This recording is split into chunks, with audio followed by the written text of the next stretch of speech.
One night, a monster chased my hero. He ran in fear, trying to escape from it.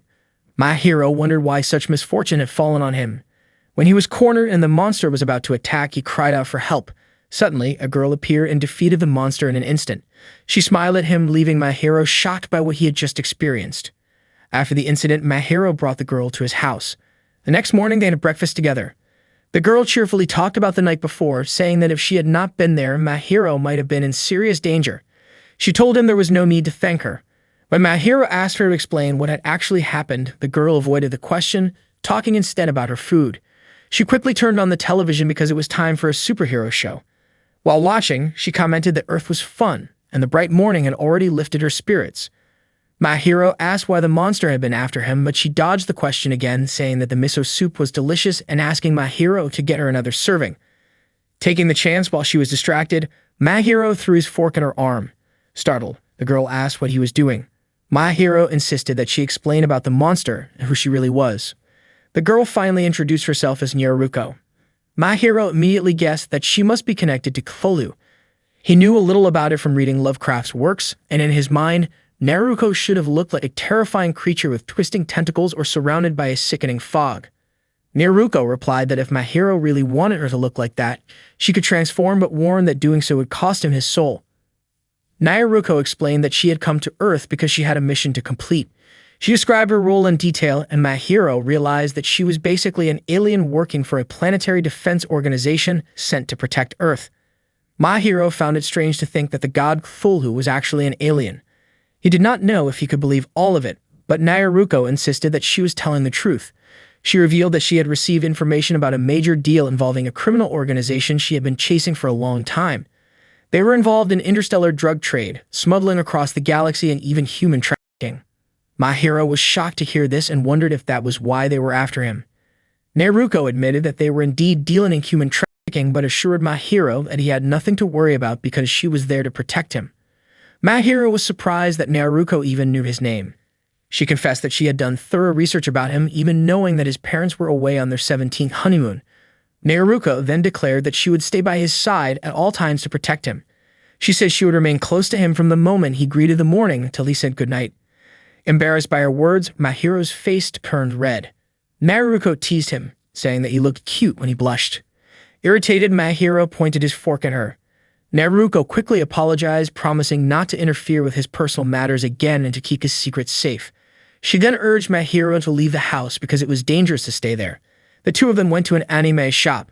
Nyaruko was thrilled to see so many of her favorite comics and wanted to collect them all. Annoyed, my hero jabbed her with his fork again. He reminded her that he thought she had come to protect him. Nyaruko admitted that protecting my hero was her main mission, but she also had other goals like catching the criminal organization and shopping. My hero suspected that the last one was only her personal desire. Nyaruko explained that Earth had been marked as a top priority for the Planetary Defense Organization. She also said the reason she came to the anime shop was because it contained entertainment, and the entertainment on Earth was the best in the universe.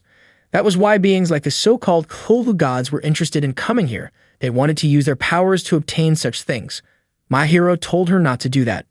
Nyaruko went on to say that the criminal group she was chasing was guilty of smuggling creative works like these. There were strict limits on how much could be obtained legally, which made them rare. My hero asked her to return everything she had bought, but Nyaruko argued that it was not a crime unless she was caught. My hero had recorded what she said and threatened to report her to her superiors if she did not do her job properly. Nyaruko, however, still wanted to buy the items, proudly showing that she even had a membership point card. After leaving the anime store, Nyaruko looked overjoyed. Izuka admitted that she was happy too because she had finally gotten her job, explaining that she had to negotiate with her boss to secure it.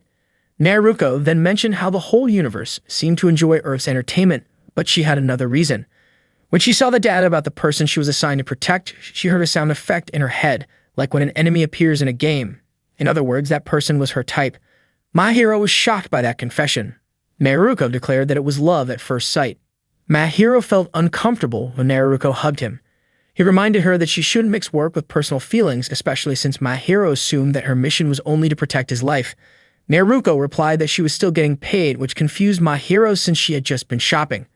Nyaruko then asked if they should get started with the job. Without warning, she pushed my hero and pulled him into another dimension.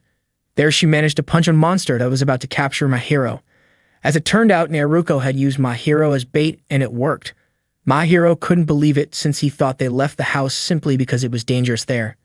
Nyaruko told him not to worry because she had already set up a barrier at home which allowed her to fight without attracting too much attention. Mahiro looked frustrated and asked if she was really serious about protecting him. Nyaruko firmly stated that she was, and she would prove it by showing the strength of space close quarters combat, also known as hand-to-hand fighting. Nyaruko jumped straight at the monster and struck it with a powerful kick. The scene even made Mahiro wince. Not stopping there, she followed up by using a chunk of rock as a weapon. Mahiro turned his head away, refusing to watch because it was just too intense for him. Once the monster was defeated, Nyaruko was thrilled with her victory, but Mahiro commented that she looked more like the villain than the hero. She quickly returned them both to their original dimension. Mahiro thanked her for saving him, and she blushed, saying it was part of her job. She admitted again that she really liked him and leaned in as if to kiss him, but Mahiro immediately rejected the idea. The next morning, Mahiro prepared to go to school. He asked Nyaruko if it was really okay for him to walk there alone. Nyaruko reassured him, saying she would come right away if there was any sign of danger. When Mahiro arrived in class, Takahiko greeted him and asked why he looked so exhausted. Mahiro said it wasn't easy to explain. Takahiko assumed it must be difficult living without his parents and offered to help, telling Mahiro he could always talk to him about it. Later that day in class 2-4, a transfer student was introduced. The teacher asked the new student to step forward and introduce herself. To Mahiro's shock, the transfer student was none other than Nyaruko. She entered the classroom smiling and announced herself as the chaos that had come crawling to Mahiro. She constructed a strange celebratory pose that embarrassed him. Unable to take it, Mahiro threw a book at her and said that nobody had called for her. During her introduction, Nyaruko claimed that she was part of Mahiro's family, giving her full name as Yasaka Nyarlathotep, but told everyone they could call her Nyaruko. During gym class, Takahiko admitted he never knew Mahiro had relatives overseas. He praised Nyaruko, saying she was amazing for capturing the class's attention so easily, speaking Japanese fluently, and being really athletic. Mahiro understood that Nyaruko's reason for enrolling was to protect him, but he was still confused why she had to go as far as joining his school. Nyaruko, however, seemed cheerful about it. At that moment, Tamao, nicknamed the Walking Speaker, she asked if something was bothering him. Mahiro wanted to know what Tamao actually wanted. It turned out that Tamao was hoping to interview him. She asked how Mahiro really felt about Nyaruko, especially since they were two young adults living under the same roof, and she assumed Nyaruko might be missing her hometown. What Mahiro didn't know was that Tamao had already spoken with Nyaruko earlier, and Nyaruko had openly said she was in love with Mahiro, though she wasn't sure how he felt in return. Mahiro was stunned that Nyaruko had said something like that. He didn't answer Tamao's question, but Tamao quickly concluded that Mahiro felt the same way. Excited, she rushed off to tell everyone. Mahiro tried to stop her, but it was too late. Tamao had already spread the news to their classmates. During lunch break, Nyaruko brought a homemade bento for Mahiro, saying she had prepared it with love like a wife would. Mahiro told her that she did not need to go through all that trouble since he could just buy bread for lunch. Nyaruko looked a little sad hearing his response because all she really wanted was to sit next to him and share a meal. Instead, Mahiro seemed to think that store-bought bread would taste better than the lunch she had carefully made.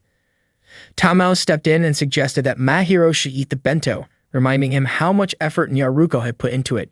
She also felt it would be too harsh to let Nyaruko's feelings go to waste. In the end, Mahiro gave in and agreed to try it.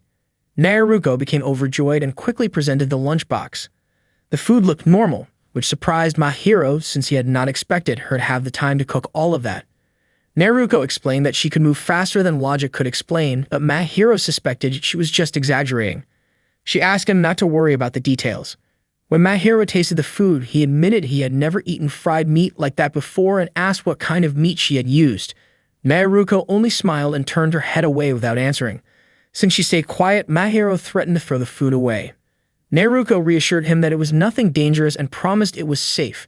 She also teased him by saying that the next day she would prepare a BLT sandwich using strange names from her world, which made Mahiro warn her not to use monsters as ingredients. Later in class, Mahiro noticed a monster outside the school. Terrified, he tried to call Nyaruko, but she was sound asleep at her desk while mumbling nonsense. To wake her up, Mahiro tapped her, which drew the teacher's attention. When asked what was going on, Nyaruko pretended she was suffering from a mysterious condition and asked permission to head to the student infirmary, insisting that Mahiro accompany her. As they walked down the hallway, Nyaruko explained that ordinary people could not see the monster because it was surrounded by a barrier. She then invited my hero to join her in defeating it. They shifted into another dimension and approached the creature, which turned out to be a night gaunt, the same kind of monster she had faced before. Tired of fighting the same enemy, she decided to use a monster capsule. She reached inside her clothes to retrieve it, causing my hero to look away with embarrassment. Nyaruko wondered why he reacted like that, while his face turned red and he muttered that she was the one who should be more careful.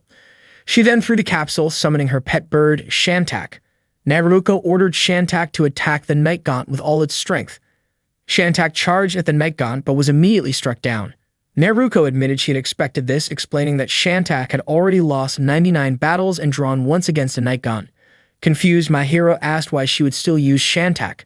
Nyaruko answered with a strange saying about how things that perform poorly can still have a certain charm. The night gaunt advanced toward them, and my hero pleaded with Nyaruko to do something. She declared that she would use her secret move, second volume of Space CQC. Pulling out her staff, she struck the monster, and before long, the night gaunt split apart and was defeated. Back in her own dimension, Nyaruko laughed and said the fight had been entertaining. Meanwhile, my hero crouched down silently, shaken after witnessing the monster's blood. He then asked what kind of staff she had used. Nyaruko described it as an unspeakable staff, but my hero told her to stop mixing Cthulhu references into everything. That night, my hero was soaking in the bath, still wondering why all these things kept happening to him. Suddenly, Nyaruko appeared in the bathroom, startling him. My hero immediately demanded that she leave, but she claimed she wanted to deepen their bond before his parents returned from their trip. She moved closer, attempting to kiss him, but my hero quickly blocked her with a fork and firmly asked her to get out of the bathroom.